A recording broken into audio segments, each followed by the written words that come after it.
মাহিন, আপনি আমাকে কোথায় নিয়ে যাচ্ছেন? সারপ্রাইজ। এগুলো কি মাহিন?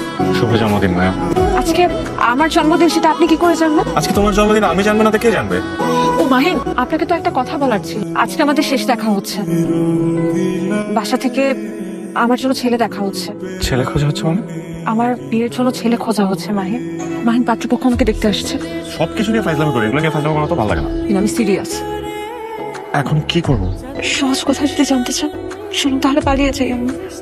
শুক্রবার দিন আমি বইয়ের সাথে স্টেশনে থাকতো, আপনার অপেক্ষায়। আমি আসবো।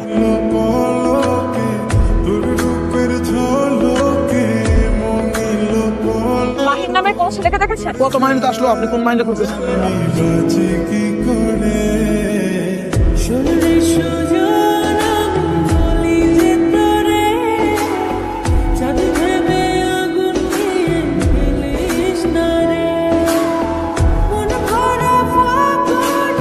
তুমি সেদিন কেন আসলে আমি জানতে চাই না।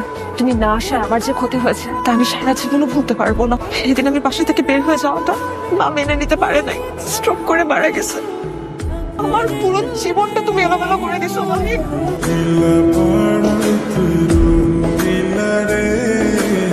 না পেলাম আমার ভালোবাসার মানুষকে, আরেক থেকে হারালাম আমার মাকে। তুমি সেদিন কেন আমাকে নিতে আসো নাই?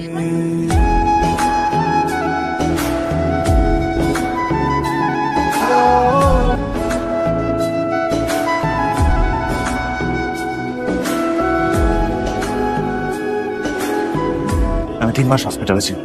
হসপিটাল থেকে বের হয়ে আমাদের বাড়ির ওদিকে গিয়েছি, কিন্তু ততদিনে তোমরা অন্য কোথাও চলে গেছো। এতগুলো বছর পর তোমার সাথে দেখা হয়ে ভালোই হলো, কারণ আমি যাকে ভালোবাসতাম সের অপেক্ষায় আমি ছিলাম। সে তো বিয়ে করে সংসারই হয়ে গেছে। তুমি অনেক ভালো থাকুন মাহিন।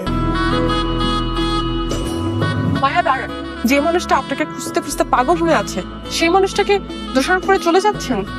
যে মানুষটা আপনার কথা ভেবে এখন পর্যন্ত বিয়ে করেনি, আপনি তাকেই দোষ দিয়ে চলে যাচ্ছেন। মাহিন আমার হাজবেন্ডের ছোট ভাই, মায়াফুন আমারই মেয়ে, মাহিনের ভাতিজি।